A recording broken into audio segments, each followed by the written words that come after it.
Segue no noticiário internacional, o Irã responderá a ataques israelenses de forma forte e sem restrições. Foi o que afirmou hoje o embaixador nas Nações Unidas em Genebra. O Luca Bassani traz os detalhes para a gente dessa afirmação, né, Luca? Muito bom dia para você. Bom dia a você também, Soraya, a todos que nos acompanham. O Irã tem utilizado bastante o seu corpo diplomático, principalmente nas Nações Unidas, para pedir restrições aos ataques israelenses e também uma mobilização da comunidade internacional, sobretudo os parceiros ocidentais do Estado de Israel, para que pressionem o premier Benjamin Netanyahu a cessar com todos esses ataques que têm sido notificados durante os últimos 6 dias. Ele disse que é muito importante, neste momento, restabelecer a ordem na região e evitar com que o conflito escale para proporções ainda não imaginadas. Todavia, disse também que, caso os ataques continuem, o Irã estaria disposto a responder de forma proporcional e definitiva a todos os ataques, seja de Israel ou dos seus aliados, também uma ameaça direta aos Estados Unidos, que cogitam ainda poder entrar nessa guerra de maneira mais direta, algo que ainda não foi revelado pelo presidente Donald Trump. Também, durante as últimas horas, o presidente turco Recep Tayyip Erdogan, ele que ontem já falou de maneira bastante aberta que Netanyahu é o maior foco de falta de estabilidade dentro da região, o maior responsável pelas tensões na região, disse hoje que os ataques injustificados no Irã são causados pelo terrorismo de Estado israelense e que a via diplomática deve ser aquela encontrada para a resolução desse conflito, temendo também que o seu país possa ser arrastado ou atingido, considerando a fronteira que a Turquia tem com o Irã. O Catar também divulgou que recebeu uma carta do presidente iraniano Massoud Pezeshkian,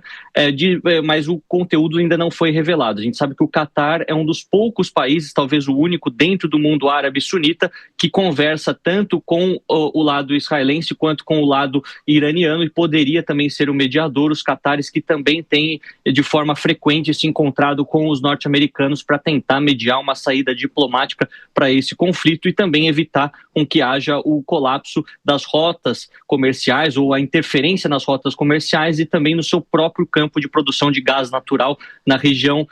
do Golfo Pérsico, Golfo Arábico, onde o Irã e o Catar compartilham, né, as fronteiras do campo de Pars, né, tanto Pars do Norte quanto Pars do Sul, o que poderia também significar uma crise econômica, uma recessão econômica para grandes países dessa região que dependem da produção e da exportação destas commodities energéticas. Durante as próximas horas, algumas falas de líderes importantes estão previstas, pedindo para a desescalada e para que a paz seja encontrada através da via diplomática. Vamos ver se alguns desses apelos surtem efeito na prática e desincentiva Israel a realizar ataques e também o Irã de realizar ataques em Israel.